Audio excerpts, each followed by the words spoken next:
नमो अरिहन्ताणं नमो सिद्धाणं नमो आयरीयाणं नमो वज्जायाणं नमो लोय सव्वसाहूनं वन्दितु सव्वसिद्धे ध्रुवमचलमणोवमं गतिं पत्ते वोच्छामि समयपाहुड मिणमो सुध केवली भणिदं नमः समय साराय स्वानुभूत्य चकासते चित्स्वभावाय भावाय सर्वभावान्तरक्षिदे निज स्वरूप को परमरस जामे भरो अपार वंदो परमानंदमय समय सार अभिकार। अपना संवर अधिकार यहाँ चल रहा था। पेज नंबर 455 संवर अधिकार। संवर माने होता है कर्मों का आना रुक जाना। 7 तत्व में संवर का विरोधी तत्व कौन सा है? संवर माने होता है कर्मों का आना रुक जाना, तो इसका विरोधी तत्व है आश्रव। आश्रव माने कर्मों का आना, ठीक है ना। वो कर्मों का आना अच्छा है कि बुरा है? बुरा है, ठीक है। तो कर्मों का आना रोकना वो भला होगा, यानी आश्रव बुरा है और संवर भला है, ठीक है ना। तो आश्रव का अभाव करना है और संवर को प्रकट करना है। लेकिन संवर प्रकट कैसे होता है? संवर प्रकट होता है भेद विज्ञान से। अब भेद विज्ञान माने जिनके बीच में भेद है, माने भिन्न है, लेकिन हम उन्हें अज्ञानता के कारण अभेद मान रहे हैं। अभेद माने एक मान रहे हैं। जैसे आत्मा और शरीर ये एक हैं कि अलग अलग हैं? अलग अलग कहाँ है? कहाँ दिख रहे हैं आपको? आत्मा दिख रही है अलग शरीर से कहीं? किसी ने देखी है? फिर क्यों कह रहे हो अलग अलग है? है? क्यों भाई? आत्मा अरूपी है और शरीर, क्योंकि जो दिख रहा है माने गोरा काला जो भी दिखता क्या है वो?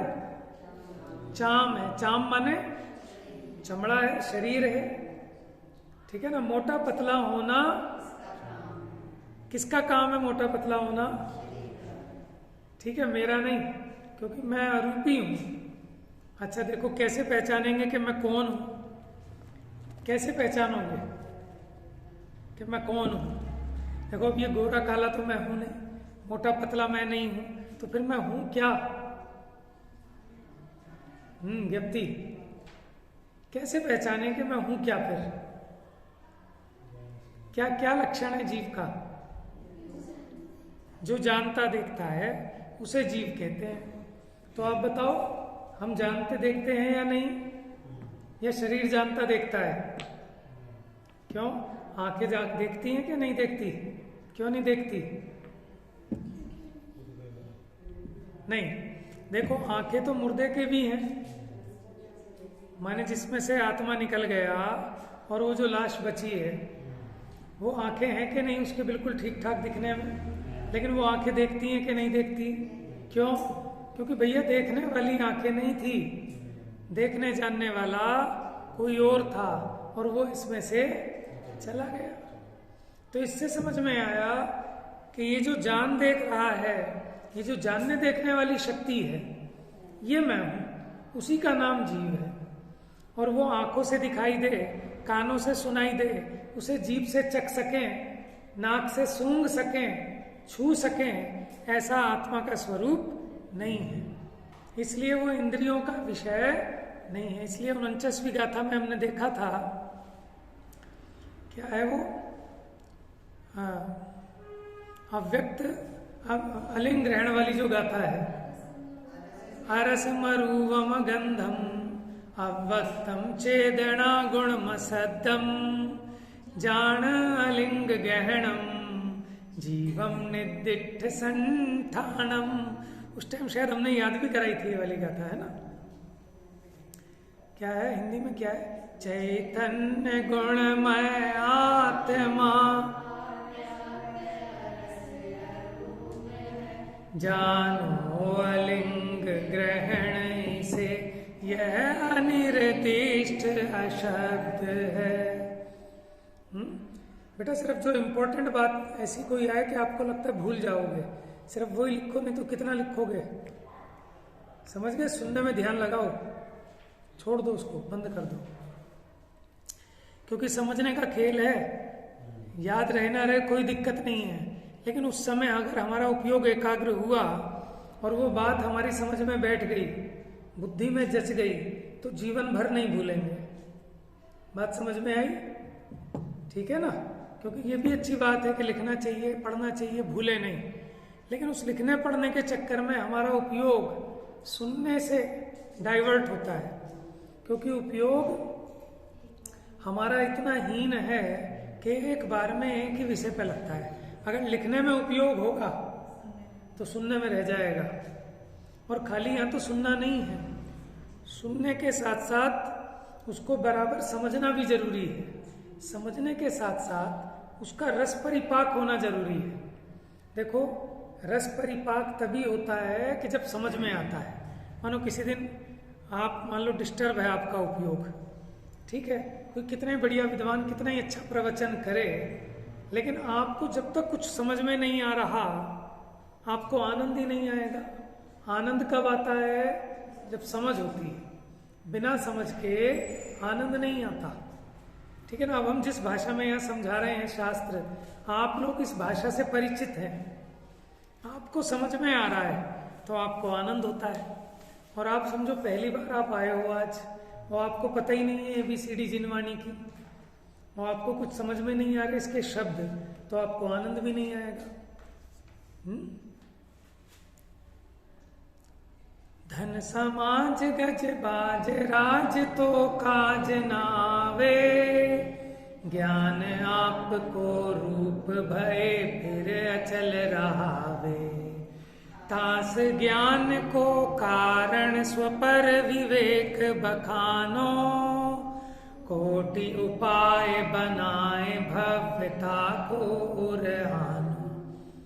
क्या कह रहे हैं? अब देखो बात तो सुन ली हमने, वो मान लो लिख भी ली, हमें याद भी है क्या कि धन, ये समाज, ये अपने हाथी घोड़े तो नहीं है आजकल, गाड़ी लाड़ी है। गज, बाज, राज, बाज माने बाजे बैंड, और राज ये काज ना आवे। अभी कोरोना काल में देखा ना, लोग नोटों के बंडल ले लेके घूमते रहे। क्या ऑक्सीजन का सिलेंडर दे दो भैया, हॉस्पिटल में एडमिट कर लो, एक बेड।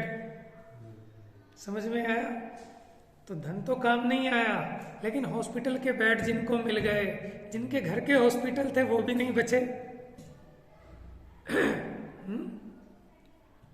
तो धन, समाज, गज, बाज, राज, ये कुछ काम आने वाला नहीं है।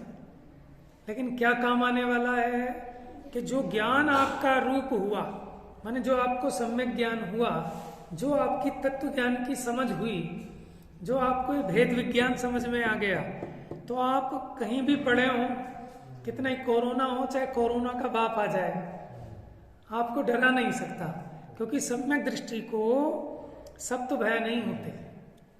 सप्त भय नहीं होते माने सम्यक दृष्टि के ऊपर छिपकली गिर जाए, वो उठ के भागेगा कि नहीं भागेगा? कि अब आप ये पूछ लो कौन से गुण स्थान वाले सम्यक दृष्टि की बात है। अच्छा पहले बताओ, कौन से गुण स्थान से कौन से गुण स्थान तक सम्यक दृष्टि पाए जाते हैं? चौथे से नीचे नहीं पाया जाता कोई सम्यक दृष्टि, नहीं पाया जाता। चौथे गुण स्थान से लेकर कहां तक? तो 14वें वाले नहीं है सम्यक दृष्टि, और 14वें के पार जो सिद्ध भगवान हो गए वो नहीं है सम्यक दृष्टि। तो अब जो निचली भूमिका वाला सम्यक दृष्टि है, चौथे गुण स्थान वाला, वो तो भाग जाएगा छिपकली गिरते देखकर। तो इसका मतलब वो डर गया क्या? कि हाँ डर तो गया, लेकिन ऐसा नहीं डरा कि जिससे उसका श्रद्धान भ्रष्ट हो जाए। अज्ञानी का डर और ज्ञानी का डर, उसमें जमीन आसमान का फर्क है। अज्ञानी की तो श्रद्धा ही उल्टी है, उसे तो वाकई में लगता है कि मैं मर गया, मैं बर्बाद हो गया। ज्ञानी को भी भय तो लगता है, लेकिन उसके जैसा अज्ञान में भय नहीं होता कि मैं मर गया, मैं लुट गया, मैं नष्ट हो गया। ठीक है, घर में मान लो डकैती पड़ गई, ज्ञानी के भी पड़े और अज्ञानी के भी पड़े, दोनों को ही दुख होगा, लेकिन दोनों का दुख एक जैसा होगा कि अंतर होगा? क्या अंतर होगा भाई? माने अज्ञानी को तो अटैक आ जाए, समझ में? अब आप एक बात, मान लो 10 लाख रुपए की डकैती हो गई घर में, ठीक है, और उस डकैती के चक्कर में हार्ट अटैक हो गया, 50 लाख देके भी जान बचानी मुश्किल पड़ रही है। अज्ञानी को कितना भारी नुकसान है। और ज्ञानी के जो 10 लाख गए तो गए, लेकिन उसको अटैक आ जाए ऐसा भय नहीं होगा कि भैया जिनवाणी में सही पड़ा था, ये अपना है ही नहीं, और ये क्रमबद्ध पर्याय के हिसाब से अपने कमाने से आता नहीं, अपने रोकने से टिकता नहीं, किसी के चोरी नहीं होता, जिसके भाग्य का था उसके पास गया है। और पैसे को क्या खाऊंगा, और मेरा पुण्य थोड़ी कोई छीन लेगा। तो कर्म के उदय का विचार करता है, वस्तु की स्वतंत्रता का विचार करता है, इसीलिए उसको उस जाति का भय नहीं होता जैसा कि अज्ञानी को होता है। इसलिए हम कहते हैं कि सम्यक दृष्टि को सप्त भय नहीं होते। बात समझ में आई? तो हमने कहा ज्ञान आपको रूप भय, माने ज्ञान तो सब आत्माओं में है, लेकिन उनके ज्ञान में बात आ जाए कि मैं ज्ञानमयी हूं, फिर अचल रहा है, अब उसका कोई बाल बांका नहीं कर सकता, क्योंकि उसकी अब श्रद्धा पक्की हो जाएगी कि मैं तो ज्ञानमयी हूं। अब हम कहते तो ज्ञानमयी ज्ञानमयी मूरत मेरी, भगवान की भी मूरत ज्ञानमयी, मेरी भी मूरत ज्ञानमयी। वास्तव में तो ये जो सामने भगवान है, ये तो पत्थर की मूर्ति है, प्रतीक है उसका, लेकिन भगवान तो वाकई में ज्ञानमयी है, और मैं भी ज्ञानमयी हूं। समझ में आया? लेकिन इस बात की श्रद्धा नहीं है, समझ नहीं है, इसलिए दुखी है। और ये बात समझ में आ जाए तो बताओ काहे का दुख है? हमें काहे का दुख होता है कि साहब देखो एलर्जी हो गई मुझे, ठीक है, मैं मोटा हो गया, मैं पतला हो गया, मैं गोरा हो गया, मैं काला हो गया, ठीक है, मेरे दांत में दर्द हो गया, मेरे सर में दर्द हो गया, यही तो समस्याएं हैं सबकी। लेकिन ये समस्या किसकी है ये बताओ? शरीर की, माने पड़ोसी की। लेकिन पड़ोसी की लगती कहाँ है? लगती तो अपनी है, तो सारा का सारा उपयोग वहीं केंद्रित रहता है। समझ में आया? माने उन संयोगों के बनाए रखने पर वो शरीर में मान लो एक छोटा सा यहाँ दाग हो जाए, उस दिन पंडित जी बता रहे थे ना कि फुंसी हो गई तो ऐसा लगता है फुटबॉल जैसी फोड़ा हो गया, इतनी सी फुंसी, वो कैसी लग रही है? फुटबॉल जैसी। पूरा का पूरा उपयोग वहीं केंद्रित है उसका। इतनी सी जगह में दाना है, पूरा साफ है, तो जितना साफ है उतना तो साता का उदय है ना, वो तो सुख होना चाहिए, लेकिन उसके सुख को नहीं भोगता। एक जरा सी फुंसी हो गई उसीलिए परेशान है।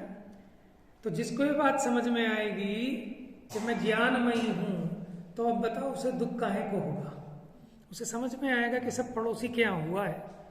जैसे भड़ाका बोला, आपको टेंशन हो गई, आज फिर मोटर फूक गई लगता है, लेकिन अब आपको पता चल गया कि अपने यहाँ नहीं हुआ भड़ाका, माने पड़ोसी के यहाँ हुआ है, तो ठीक है, थोड़ा सा खेद तो होगा, क्योंकि अगर आप सज्जन है कि भाई देख इसके नुकसान हो गया बेचारे के।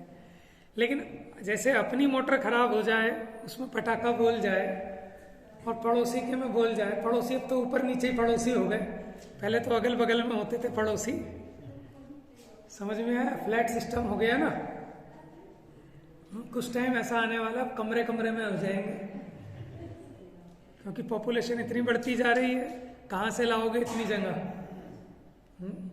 और जब दिल नहीं मिले तो बाप इस कमरे में, बेटा इस कमरे में, वो भी पड़ोसी है। लेकिन जिनागम तो उससे भी आगे की बात कर रहा है कि जिस देह में तू रह रहा है, ये देह ही पड़ोसी है, ठीक है ना। जहां देह अपनी नहीं, घर संपत्ति पर प्रगट ये पर है परिजन, लेकिन अपने को लगता नहीं है, इसलिए आनंद नहीं है अपने को। माने कहते हैं ना, आत्मा सुख का खजाना है। सुख का खजाना क्यों है? क्यों है कि सुख आता है समझ से। जहां सच्ची समझ होती है वहां सुख होता है। क्यों क्यों होता है सुख? देखो, दुख ना हो इसी का नाम तो सुख है। सुख क्या है? आप ये सोचें, जैसे मानो जैसे कोई फ्रूट है, जैसे संतरा है, संतरे में जैसा रस आया, ऐसा कोई आत्मा में से रस आएगा क्या?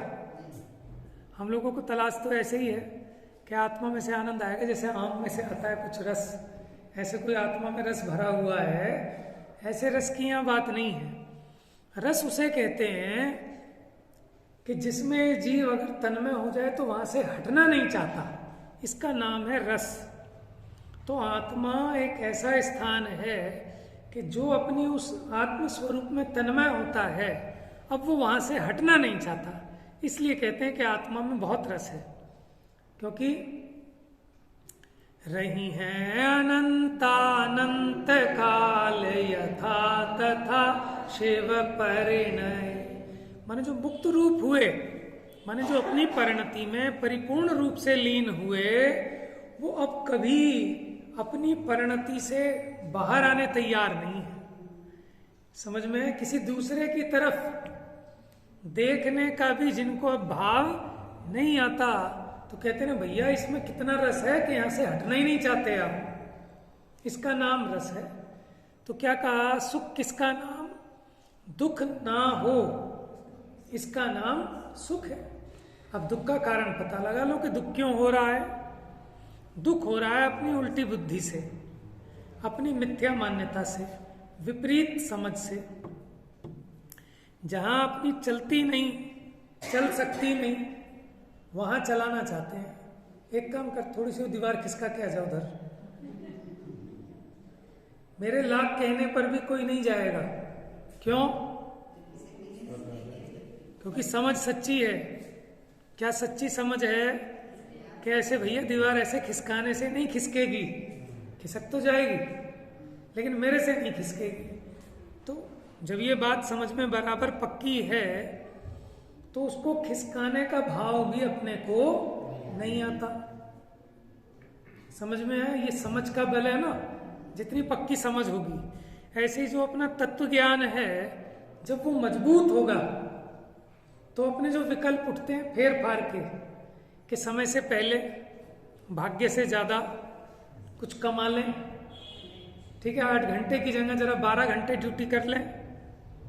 समझ में आया? थोड़ी कसरत वसरत कर लें तो शरीर थोड़ा स्वस्थ रह जाएगा, 80 की जगह 100 साल जी जाएंगे। ये भाव आता है कब तक? कि जब तक उतनी मजबूती नहीं आई, माने सम्यक दृष्टि हो गया चौथे गुण स्थान वाला, तब भी वो निरंतर तत्व विचार किया करता है। क्यों? क्योंकि अभी जानता है कि अभी भी कचास है। भले ही सम्यक दर्शन हो गया, लेकिन जब तक ज्ञान में प्रतिष्ठित नहीं होता, तब तक निरंतर भेद ज्ञान की भावना को भाते रहना है। समझ में? नहीं तो फिर भूल जाओगे, फिर सम्यक दर्शन भी छूट जाएगा। माने सम्यक दृष्टि भी अगर निरंतर तत्व विचार ना करे, भेद विज्ञान की भावना ना भाए, सच्चे देव गुरु धर्म आदि का सत्संग ना करे, तो उसका वो सम्यक दर्शन भी छूट जाएगा। तो इसको टिकाए रखना है, मात्र इतना ही नहीं, इसमें और मजबूती लानी है। कि सम्यक दर्शन में क्या मजबूती? कि हाँ है ना मजबूती, कि जैसे जैसे जितनी वीतरागता बढ़ेगी, तो वही सम्यक तो, जिसको हम पहले सराग सम्यक तो कहते थे, अब वो वीतराग सम्यक तो कहलाएगा। फिर और आगे बढ़ेंगे तो वही अवगाढ़ सम्यक, फिर परमावगाढ़ सम्यक। समझ में आया ना? फिर ऊपर के गुण स्थानों में जाकर वो जो प्रकाश हो गई बिल्कुल, अब कभी भी स्वरूप से च्युत होने का मौका ही नहीं है। तो उसके लिए कोई उपदेश भी नहीं है। तो इसलिए क्या करना कि भैया धन समाज गज बाज राज कुछ काज ना आवे, ये सब चीजें एक तरफ, और ज्ञान आपको रूप भय फिर अचल रहा, फिर आप अचल हो जाओगे। कैसी भी परिस्थिति हो, कितने ही दुख के पहाड़ फूटें, ठीक है ना, कितने ही वायरस फैलें, कितना ही कुछ परिस्थिति आ जाए, लेकिन आप दुखी नहीं हो सकते। क्यों? क्योंकि आप समझ गए कि मैं ज्ञानमयी हूं, और ज्ञान का कभी कुछ बिगड़ नहीं सकता। समझ में आया? वो कैसा है कि जिसका कभी कुछ भी कहीं भी बिगड़ता नहीं है। शिफ्टिंग होगी, हो जाए, हम कहे भाई साहब वहां से उठ के यहाँ बैठ जाओ, ठीक है, तो हो सकता है आपको एक बार को ऐतराज हो, लेकिन हम आपको नीची जगह से बिठा के ऊंची जगह बैठाएं तब क्या ऐतराज। और ज्ञानी को ये भी भरोसा होता है कि इस पर्याय को छोड़ूंगा तो इससे बढ़िया ही मिलेगी, क्योंकि उसने काम ऐसे किए हैं ना। समझ में आया? उसने काम ही ऐसे किए हैं। अब जैसे मानो बच्चे क्लास में पढ़ रहे हैं, इतने में चपरासी आया प्रिंसिपल का कि इस क्लास में भाई ज्ञानम जैन कौन है, कि क्या हुआ क्या हुआ, चलो तुम्हें प्रिंसिपल ने बुलाया है। अब बताओ डरेगा कि खुश होगा? क्यों? अगर उसने गलती की होगी तो डरेगा, और अगर उसने अच्छा काम किया हुआ है तो खुश होगा, हाँ चलो चलो भाई चलो चलो, क्योंकि मैं तो पहले से ही तैयार था, आज मैंने इतना अच्छा काम किया है, मैंने 100 में से 100 नंबर लाया हूँ और मेरी सारी चीज़ें प्रॉपर होती हैं, तो ज़रूर मुझे अवार्ड देने के लिए बुलाया होगा। तो कैसे जाएगा? दौड़ा दौड़ा, ठीक है। और अगर उसने खुद ने अपराध किया हुआ, उसने किसी बच्चे को ठोक दिया, किसी को धक्का दे दिया, किसी की कॉपी फाड़ दी, किसी की डिब्बी चुरा ली, समझ में आया? कभी होमवर्क पूरा नहीं करता, 100 में से 0 नंबर लाया है, अब उसका बुलावा आया तो अब क्या होगा? घबराहट होगी। समझना बात को। इसीलिए अगर जिसने अपने जीवन में अच्छे कर्म नहीं किए, धोखाधड़ी की, दुनिया को लूटा, पागल बनाया, छल कपट किया, धर्म ध्यान की कोई इन्वेस्टमेंट नहीं की, कोई भला काम नहीं किया, उसे सब पता है अपना अंदर का कि मैं कैसा हूं, तो अब जब मरण समय आता है कि यमराज के आ गया बुलावा, तो वही घबराता है। और जिसने अच्छा काम किया, हाँ चलो चलो हमारे लिए तो सीट खाली है, हम तो इंतजार ही कर रहे थे। समझ में आया? ये एक प्रैक्टिकल चीज है। देखो, जिसने अपने जीवन में जैसा भाव किया है, जो कुछ किया, उसको पता होता है कि मेरी कैसी गति होने वाली है, कहाँ जाके पढ़ूंगा, तो अंतिम समय में, ठीक है, उसको घबराहट ज्यादा होगी। इसलिए समय रहते कुछ अच्छे काम कर लो। सबसे अच्छा काम क्या है कि अपने को पहचान लो। इम्पोर्टेंट काम तो यही है। फिर तो इससे नीचे उपचार से जितने अच्छे कह लें कि भाई लौकिक में जिसका जो भला कर सको, कभी भूखे को खाना खिलाया नहीं, कभी प्यासे को पानी पिलाया नहीं, फिर क्या आगे? फिर तीर्थ करने से क्या फायदा, फिर मंदिर जाने से क्या फायदा? कि वो तो कॉमन सेंस की बात है कि देखो, जिसके इतने क्रूर परिणाम हैं कि पीते का पानी खिला दे, खाते की रोटी छीन ले, ठीक है ना, उसके मंदिर जाना, ये सब करना, ये कोई औचित्य नहीं है इन चीजों का, उसकी तो बात ही नहीं है। लेकिन फिर भी जैसे लोग कहते हैं ना कि साहब इंश्योरेंस करा लो, है क्यों करा लो? कि मान लो अचानक एक्सीडेंट हो गया, तुम्हें क्या ख्याल में आएगा? अरे मेरी 3 लड़कियां हैं, उनकी शादी करनी है, कैसे होगा? अरे मैं तो बर्बाद हो गया, मेरा तो ये हाथ ही कट गया, मेरा तो सर पिचक गया, ये अब तो मैं गया। तो उसके आर्थ परिणाम बहुत ज्यादा होंगे। लेकिन अगर उसने मान लो अपना इंश्योरेंस करा रखा है, प्रैक्टिकली समझना, तो उसको एक बार को ये विचार आएगा, वो संबंधी विकल्प, कह रहे कोई दिक्कत नहीं है, हो जाएगा, 3 बच्चियों की शादी हो जाएगी, 1 करोड़ रुपए का इंश्योरेंस आएगा, तो परिणाम उतने खराब नहीं होंगे। ये तो उदाहरण, ये तो सब समझते हैं ना, उसकी बात नहीं, ये तो उदाहरण। उसी प्रकार जिसने अपना इंश्योरेंस करा रखा है, क्या इंश्योरेंस? कि अपने घर में संस्कार डाले हैं, मैंने अपने बच्चे हैं, अगर वो संस्कारी हैं तो हम आज मर जाएं, हमें चिंता नहीं, क्योंकि संस्कारी है, वो सुखी रहेगा। अगर उसके पास तत्व ज्ञान है, भेद विज्ञान है, तो अपना तो इंश्योरेंस कराया हुआ है, फिर चिंता की क्या बात। देखो, जब मानो मरण होता होगा, हम तो कल्पना ही कर सकते हैं, ठीक है ना, अनुमान तो लगा सकते हैं, रोज देखते हैं आए दिन कैसे एक्सीडेंट होते हैं, कैसी कैसी मौतें हो जाती हैं, जवान मौतें, तो उसके परिणाम बड़े खराब होते होंगे। देखो, अपने मरण का कष्ट वो तो है ही, लेकिन अभी 2 दिन पहले ब्याह हुआ और वो मेरी बीवी विधवा हो जाएगी, उसकी जिंदगी का क्या होगा? अभी 2 महीने पहले घर में औलाद हुई 10 साल बाद, ठीक है। मरण समय में अपनी चिंता हो चाहे ना हो, लेकिन उनसे जो मोह है ना कि अब उनका क्या होगा, कैसे होगा, मुझे ऐसा लगता है कि वो परिणाम ज्यादा परेशान करते होंगे जीव को, मरते मरते को भी। समझ में आया? इसलिए क्या, सारी परेशानी यही है, ठीक है ना। और ये परेशानी भी बस मोह की है। चलो मोह नहीं छूट रहा तो आप समझ लो ना कि वो काहे से दुखी होगा, वो अज्ञानता से दुखी होगा। आप कितने ही उसको इंश्योरेंस करा के जाना और कितने ही पैसे दे के जाना, वो सबके सब बिगाड़ देंगे और सब व्यसनों में पड़ जाएंगे कि अरे बाप का 1 करोड़ रुपया आया है, खाओ पियो मौज करो। समझ में आया? घरवाली भी दूसरी शादी कर लेगी, अब तो पैसे हैं। नहीं समझे? बच्चे भी बिगड़ जाएंगे अपनी अपनी उसमें।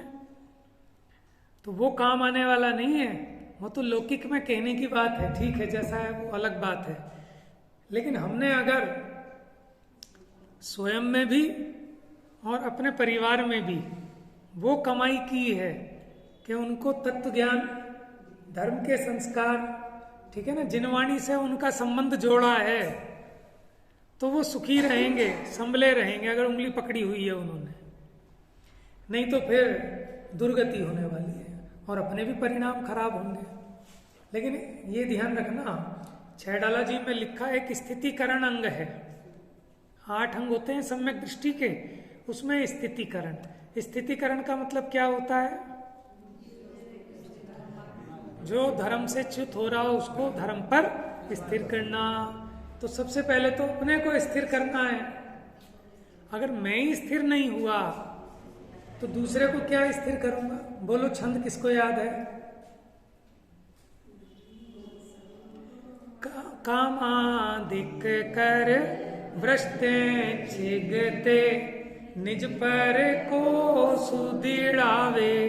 पहले लिखा है निज को, पहले अपने को लगाए, क्योंकि भैया अपने परिणाम भी निरंतर गिरते हैं। किस कारण से गिरते हैं? धर्म से।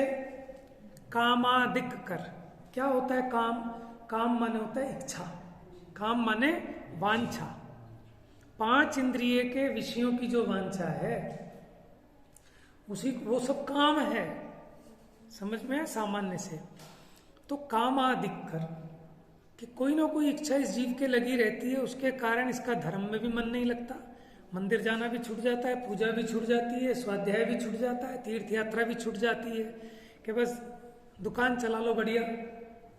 तो ये जो इच्छाएं हैं इनके कारण ये जीव धर्म से च्युत होता है। तो फिर क्या करना? उसको धर्म में लगाना। किसको? कि पहले जो च्युत हो रहा है उसको धर्म में लगाना। तो अगर मैं खुद स्वयं धर्म में लगूंगा तभी दूसरों के लगने में निमित्त होऊंगा। और अगर मैं खुद ही नहीं लगा, माने मैं खुद तो उठूं नहीं और आवाज लगाऊं, अरे बेटे उठ जा, दिन निकल गया, उठेगा कोई? समझ में है? माने मम्मी सबसे पहले उठती है तभी वो सबको कहती है अरे उठ उठ उठ, और वो खुद ही ना उठे और वो कहती रहे उठ उठ उठ, कोई उठेगा क्या? इसका सबसे बढ़िया एग्जाम्पल एरोप्लेन का है। ऑक्सीजन जैसे कम जाती है तो कहते हैं पहले अपना मास्क लगाओ ऑक्सीजन के लिए। सही बात है, क्योंकि तुम खुद ही मर जाओगे तो दूसरे की हेल्प क्या करोगे? समझ में आया ना? तो इसलिए सबसे पहले जो अपने परिणाम धर्म से हट रहे हैं, क्यों हट रहे हैं, ये किस वजह से हट रहे हैं? 5 इंद्रिय के विषयों की वांछा की वजह से। तो वहां से हटाकर अपने परिणाम को वापस धर्म ध्यान में लगाना है, तो ये अपना स्थितिकरण है।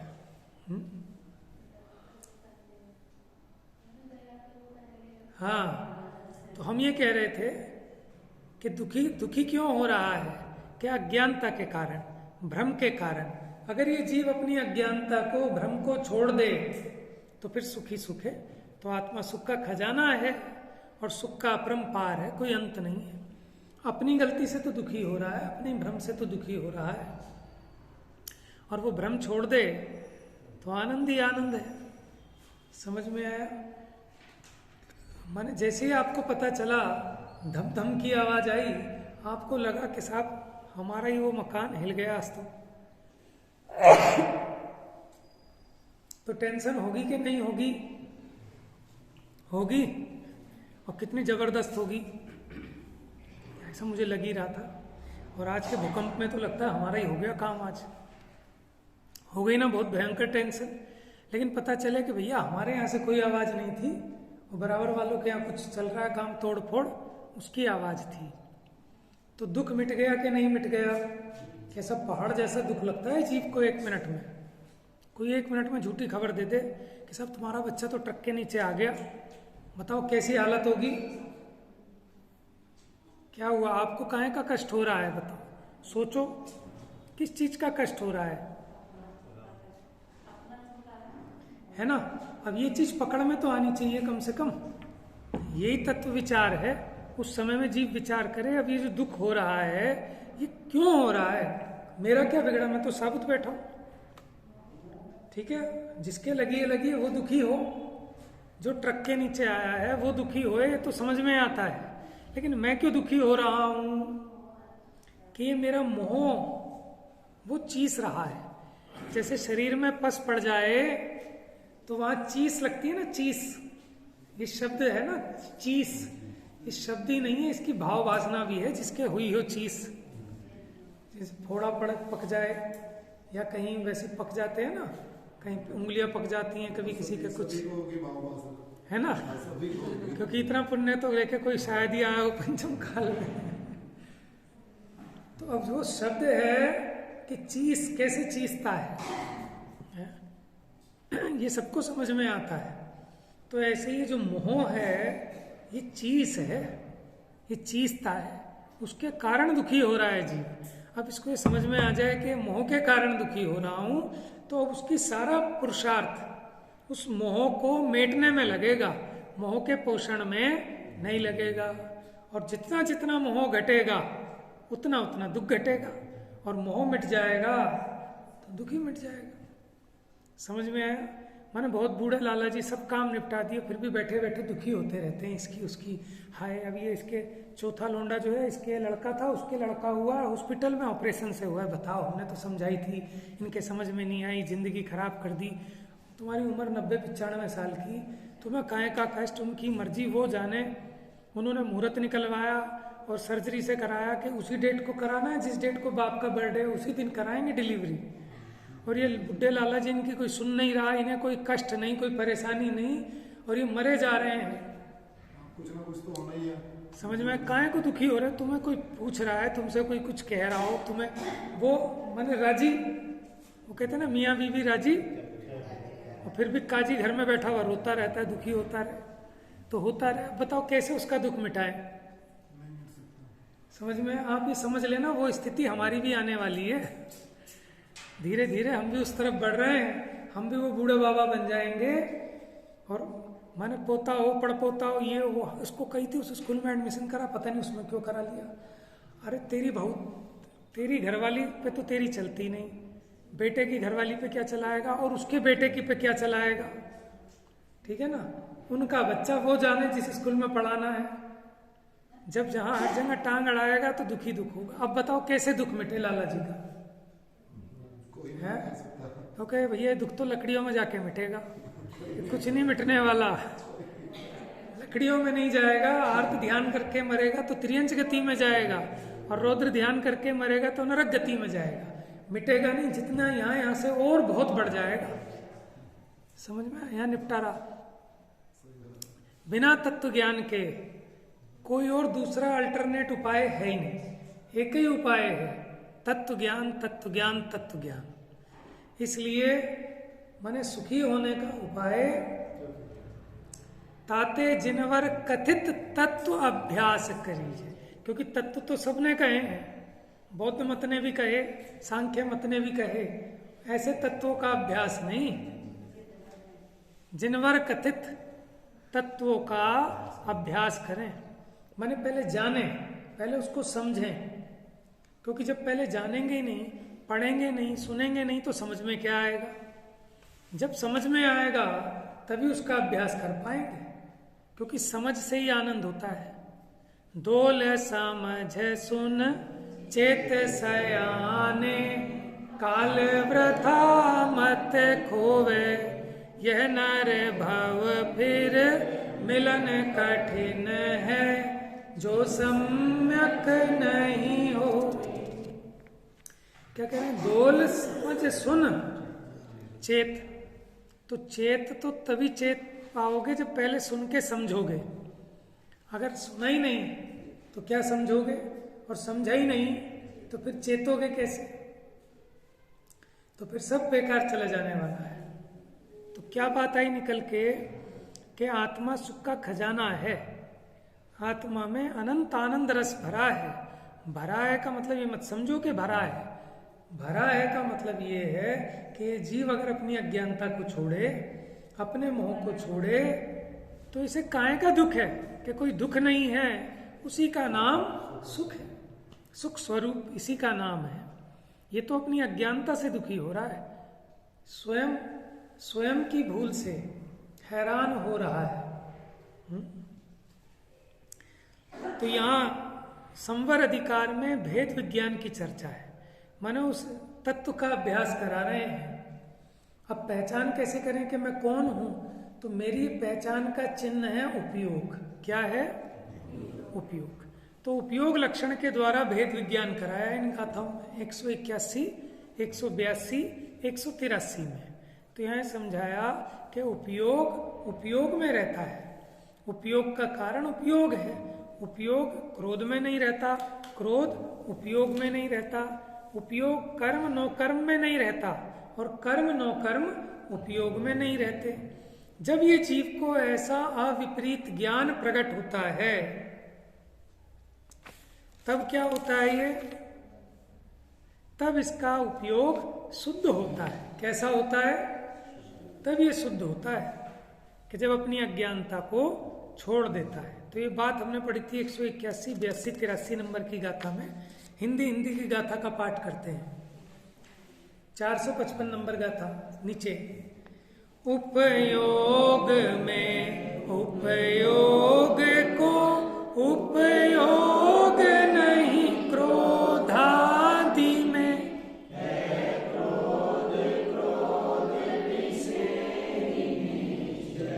क्रोध नहीं उपयोग में, नहीं अष्टविद कर्मो अवरुणो कर्म में, ये कर्म अरुणो कुछ है नहीं उपयोग में। ऐसा विपरीत ज्ञान जब ही प्रगटता है जीव के, तब अन्य नहीं कुछ भाव है उपयोग शुद्धात्मा करे। देखो, तत्व विचार, तत्व ज्ञान, तत्व अभ्यास है ना, यही चर्चा होती है कि ये करो, ये करो, ये करो। अब ये है क्या कि जैसे आपके जख्म हों और आप बैठ के उस पर दवा लगाएं, मल्लम पट्टी करें, इसी का नाम है कि तत्व विचार करना। ये बिल्कुल वैसा ही है क्या कि इसी का नाम धर्म है कि हम दुखी हो रहे हैं अपने मोह से, अपनी कसायों से, तो बैठकर विचार करें और इस मोह को अपने से दूर करें।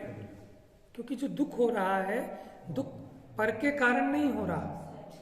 ये पर में जो परिणमन हो रहा है मेरी मर्जी से प्रतिकूल, उसके कारण दुख नहीं हो रहा। ये दुख तो मेरे ही अपनी अज्ञानता से हो रहा है, ये मेरे ही मोह से हो रहा है, और मैं अपने इस मोह को स्वयं ही मेटने में समर्थ हूं। ऐसा विचार करे और अपने उस मोह को जीते, इसी का नाम धर्म है। समझ में आया ना? बाकी जो होता है वो होता है, ठीक है ना, उसके साथ माने गुरु पूजा, देव भक्ति, जो भी छठ आवश्यक है सब होते हैं, लेकिन असली काम तो ये है। इसका नाम है मल्लम पट्टी करना। मल्लम पट्टी हो जाए तो जख्म में आराम पड़ता है कि नहीं? वो टिंचर विंचर लगा दे, फिर वो दवाई लगा दे, तो आराम आता है कि नहीं आता है? तो ऐसे हम लोग जख्मी हैं कि नहीं है? ठीक है ना, मोह और कसाय के फफोले पड़े तो इन पे थोड़ी दवा लगाना, यही है तत्व ज्ञान, यही है तत्व विचार। तो दवा लगाएं और शांति ना पड़े, ऐसा नहीं हो सकता। तो अपना दुख मेटना यही धर्म है। लौकिक में जो लोग कहते हैं ना कि साहब अपने बच्चे पाल लो, सुख से घर परिवार चला लो, यही धर्म है। सही कह रहे हैं वो, गलत नहीं है बात। समझ में? सुख शांति से आप अपने घर में रह लो, इससे बड़ा धर्म कुछ है नहीं। तो यही आचार्य कह रहे हैं कि भाई अपने को संभाल लो, सुखी से रह लो, शांति से रह लो, यही तो धर्म है, इससे बड़ा धर्म क्या होगा। लेकिन वो सुख शांति वही सम्यक दर्शन ज्ञान चारित्र है, समझ में है ना। सुख शांति से रहना कहो या सम्यक दर्शन ज्ञान चारित्र कहो, क्या अंतर है इसमें बताओ। नहीं तो सब रह रहे हैं, सारे ज्ञानी रह रहे हैं अपने घर में, अपने बच्चों को पाल रहे हैं, लेकिन दुखी हो रहे हैं। लेकिन आ नहीं रही ना, निकालना चाह रहे हैं वहां से कि जहां से निकलेगी नहीं, तो निकल भी नहीं रही। चाहे कोई कितना ही माने पैसे वाला हो, चाहे गरीब हो, चाहे उसके बच्चे अनुकूल हो चाहे प्रतिकूल हो, लेकिन सब दुखी हैं। समझ में आया ना। कहने को कोई कुछ भी कहे, लेकिन अंदर में सब दुखी और हैरान हैं। अगर दुखी ना हो ना घर में, तो फिर घर से निकल के संडे क्यों घूमने जाएं ट्रेड फेयर, समझ में, क्यों घूमने जाएं कहीं लाल किला, कहीं ना जाएं अगर घर में सुखी हो, तो इसका मतलब सुखी नहीं है। क्योंकि सुख की पहचान तो वो है कि जहां सुख होता है ना, वहां से जीव उसको छोड़ना नहीं चाहता, उसे कहते हैं सुख। तो सिद्ध भगवान अपने स्वरूप में ऐसे रमे कि कभी भी अपने स्वरूप से बाहर आने तैयार नहीं। समझ में आया, इसका नाम है सुख। लेकिन जिन चीजों में हम सुख मानते हैं, वहां से तो इसका उपयोग एक एक मिनट में भागता है। जो चैनल आपने लड़ झगड़ के लगाया, फिर आप उसे क्यों पलटते हो, तो वहां सुख है ही नहीं। जहां समझ लेना, जहां स्थिरता रहने लगे, स्थिरता होने लगे, वहीं सुख होता है जीव को। प्रॉब्लम तो अस्थिरता की है ना। टीवी देखने का भी मजा नहीं आता, इसको पलटते पलटते 1 घंटा निकाल देगा, फिर कहेगा रखो सो। क्यों? क्योंकि जहां है ही नहीं ना सुख। दुख कहां से आया? अपनी आकुलता से दुखी हो रहा है। अपनी उस आकुलता को मेट दे तो दुख मिट जाएगा।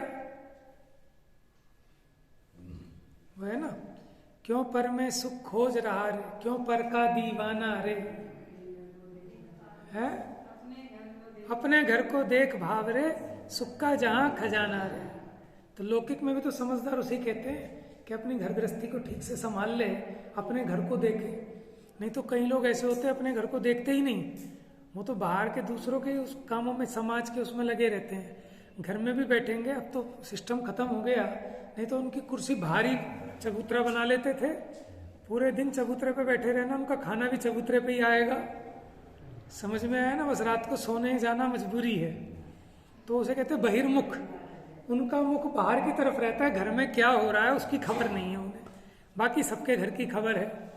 सबको तो जाना निज को न जाना, कैसा ज्ञान धारी तूने आपाना। एक चौधरी साहब थे हमारी कॉलोनी में, और उन्हें सबकी खबर, मोहल्ले के घर घर की खबर। वो कहते थे तुझे बता रहा हूँ मनोज, इसकी लड़की भागने वाली है 4 दिन में, और इसकी देख ले, इसका तो चक्कर वहां चल रहा है, और इसका तो हो ही गया है, और उसकी मुझे पहले से ही पता थी, उसकी यही पता थी, वही पता थी। सबकी कहानी सुन लो, ठीक है। अब कोई कहे अपने, अरे भैया उसकी तो बात मत कर, तो अपने घर की कुछ नहीं पता, दुनिया की सब पता है? तो सबको तो जाना निज को ना जाना। सब दुनिया को सुधारना चाहता है, उसकी बेटी को सुधार दूंगा, उसके बेटे को सुधार दूंगा, लेकिन तेरों का क्या होगा? तुझे सुख उनसे नहीं मिलेगा, इससे मिलेगा।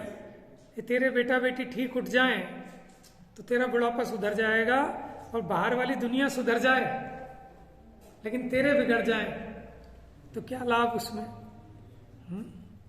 तो ऐसे अपने घर को देख बाबरे, सुख का जहां खजाना रे। समझ में है ना। जितनी मेहनत बाहर में की, अगर वहां अपने घर में करता, अपने बच्चों को टाइम देता, पूछता बेटा आज क्या पढ़ के आया, दिखाओ जरा मैडम ने क्या कराया, भाई इतना ही बहुत था। समझ में आया ना। तो ऐसे ही अपने घर में पूछ ले कि भाई क्या हुआ, सुबह से शाम तक क्या कमाई करी, क्या कमा के लाया, क्या क्या परिणाम किए, कितना नफा हुआ, कितना टोटा हुआ, इतना ही पूछ लें तो ये घर संभल जाए। समझ में आया ना। ये इसी को कहते हैं सामायिक करना, कि अपना विचार करना कि मैंने जो परिणाम किए, इन परिणामों का क्या फायदा रहा मुझे, और ये परिणाम सार्थक थे या निरर्थक थे। अब इतना विचार करेगा तो कम से कम अगर ये लगेगा कि ये नुकसानी का काम किया मैंने, ये बेवकूफ़ी की, तो नेक्स्ट डे नहीं करेगा, कल नहीं करेगा या कम करेगा, फिर उसका विचार करेगा, तो धीरे धीरे आदतें सुधर जाएंगी। तो अपने आप को सुधारना, अपनी भूल का विचार करके अपनी भूलों को दूर कर लेना, इसी का नाम प्रतिक्रमण है। समझ में आया? कि मैं कैसे सुखी हो जाऊं, इसका बैठकर विचार करना, इसी का नाम सामायिक है। तो माने धर्म अपने लिए है, अपने आप को परिपूर्ण सुखी करने के लिए। लेकिन ये सब कब होगा कि जिनवर कथित तत्व अभ्यास करीजिए। समझ में आया ना? तो भेद ज्ञान की चर्चा चल रही है कि बिना भेद विज्ञान के कोई आपका दुख मिटा नहीं सकता। भेद विज्ञान क्यों करना?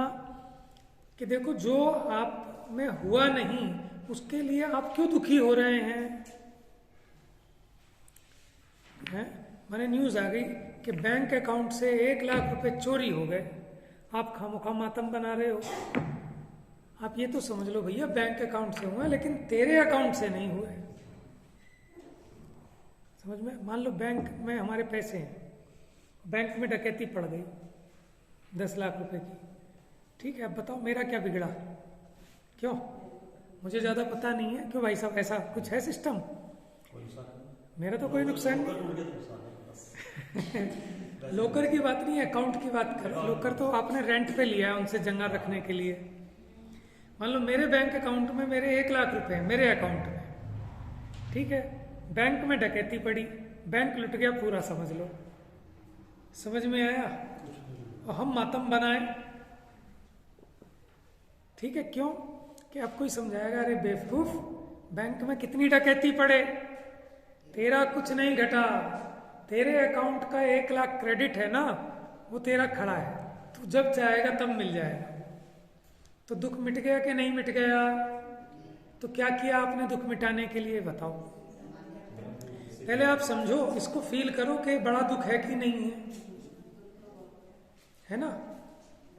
मान लो आपका पंजाब नेशनल बैंक में अकाउंट है, आपने 1000 रुपए कर करके 10 साल में 1 लाख रुपए जोड़े हैं बड़ी मुश्किल से, ठीक है। और आज खबर आ गई न्यूज़पेपर में, विश्वास नगर का पंजाब नेशनल बैंक रात को डकैती पड़ गई। अब बताओ आपकी क्या हालत होगी? खाना भी खाया नहीं जाएगा। अभी बड़ा भारी दुख है कि नहीं है, बताओ पहले। अब ज्ञानम, बात समझ में आ रही है क्या?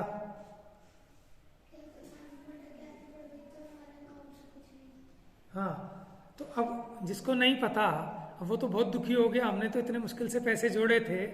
अब आप ये फील करना इस बात को, क्योंकि हम वैसे ही दुखी हो रहे हैं। कितना भयंकर दुख होगा उसको, माने इधर भागेगा उधर भागेगा, रोएगा चिल्लाएगा, ना जाने क्या क्या करेगा, ना खाना खाने में मन लगेगा, ना पीने में, कुछ नहीं, वो तो रुदन मचा देगा। अब बताओ उसका दुख मिटाने का क्या उपाय है? कि उन डकैतों को पकड़वाएं कि भाई बैंक के पैसे वापस लौटा? क्या उपाय है? सच्ची घटना हुई, चोरी हुई इसमें। अच्छा, मेरे चेक लिए वो चोरी हुई थी। कब? यहाँ पे 2-3 साल पहले। अच्छा, मतलब चेक ही चोरी कर लिए?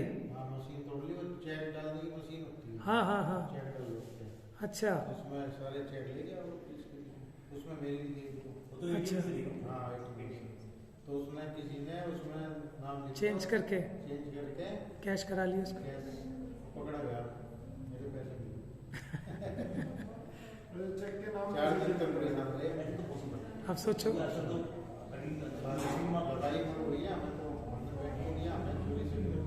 सही बात है।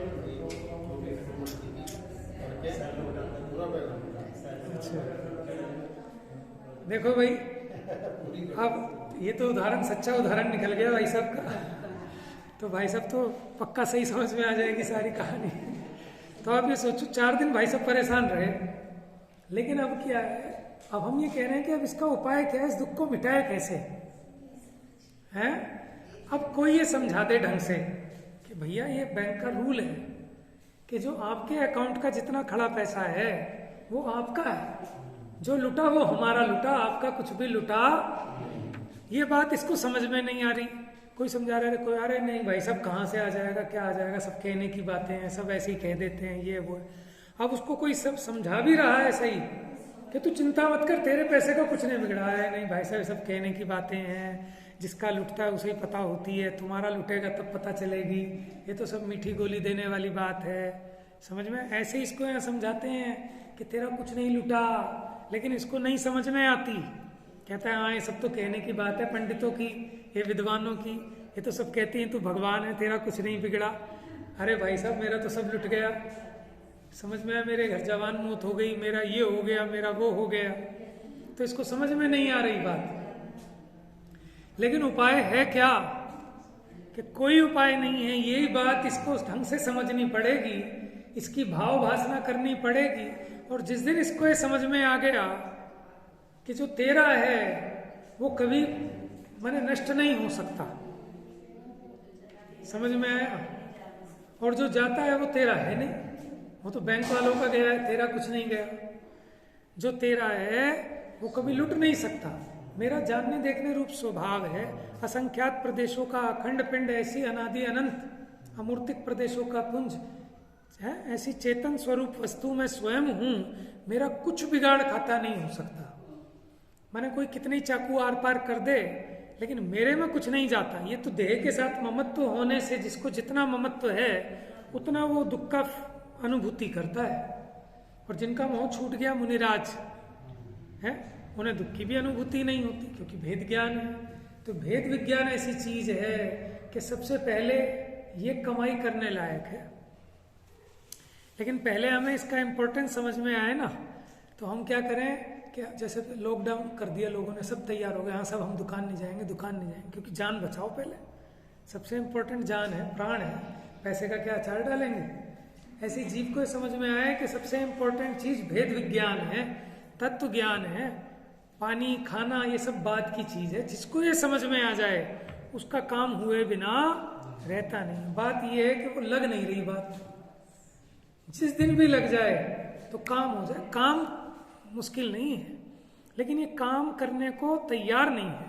प्रॉब्लम ये है कि कहते हैं ना साहब कितना ही बड़ा काम हो, कि जब उस पर आदमी लगता है तो सब हो जाता है। चाहे घर के काम हो, चाहे कोई काम हो, आदमी आलस करते रहे कि साहब घर में पेंट करा रहे, छोड़ो छोड़ो, 1 साल हो गए, 2 साल हो गए, 3 साल हो गए, कौन इतना बड़ा काम है। लेकिन जब छिड़वाता है तो हो ही जाता है काम। तो ये आदमी भी कहता है कि साहब एक बार आदमी कोई किसी भी काम का बीड़ा उठा ले तो वो हुए बिना, अब इतना इतना बड़ा पहाड़ शिखर जी का जो चढ़ना चालू करता है, फिर चढ़ी जाता है और फिर सोचता है मैं चढ़ के आ गया इतना ऊंचा, उसे खुद को भरोसा नहीं आता। तो ऐसे ये है कि जीव कब तक दुखी है कि जब तक ये खुद तैयार नहीं हुआ अपना दुख मेटने के लिए। लेकिन उपाय तो एक ही है। क्या करें कि जिनेंद्र भगवान द्वारा कहा गया जो तत्व ज्ञान है, निरंतर उसमें अपने उपयोग को लगाएं, उसमें अपने को रमाएं, ठीक है ना। उसी से काम होने वाला, और कोई दूसरा उपाय तो भेद विज्ञान उपाय है। और उसका भेद विज्ञान का उपाय शास्त्राभ्यास है। समझ में? उसका उपाय क्या है? शास्त्राभ्यास। के शास्त्राभ्यास पढ़ें, सुने, उसी के माध्यम से अपनी परिणति में बार बार वो विचार चलता है।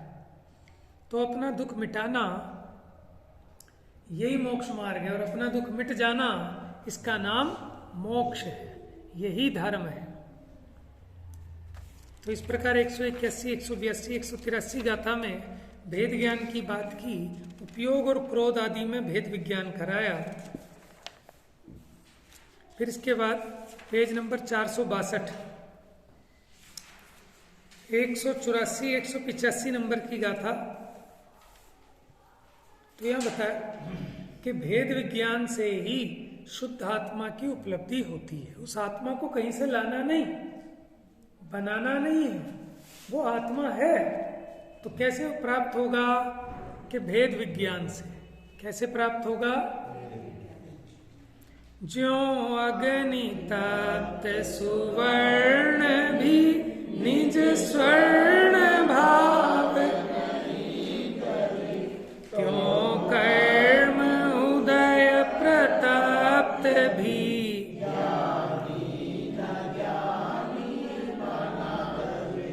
जीव ज्ञान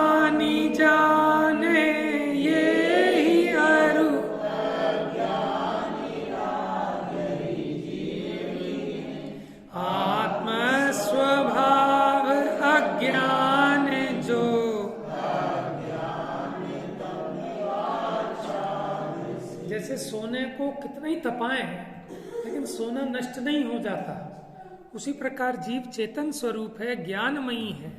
भले ही वो कितने कसायों से तपे लेकिन उसका ज्ञान स्वभाव कभी भी नष्ट नहीं होता। ऐसा भेद विज्ञान जिस ज्ञानी को है वो सुखी रहता है। समझ में आया? वो अज्ञानी नहीं होता। 186 नंबर की गाथा बड़ी इंपॉर्टेंट गाथा है, फिर इसकी चर्चा 2-3 दिन बाद फिर से करेंगे, पहले चल चुकी है कि शुद्धात्मा की उपलब्धि होती है भेद विज्ञान से, और उस शुद्धात्मा की उपलब्धि से क्या होता है? संवर होता है, माने कर्मों का आना रुक जाता है, मोह राग द्वेष का अभाव होता है, यानी शुद्धात्मा प्रकट होता है। जो शुद्ध जाने आत्म को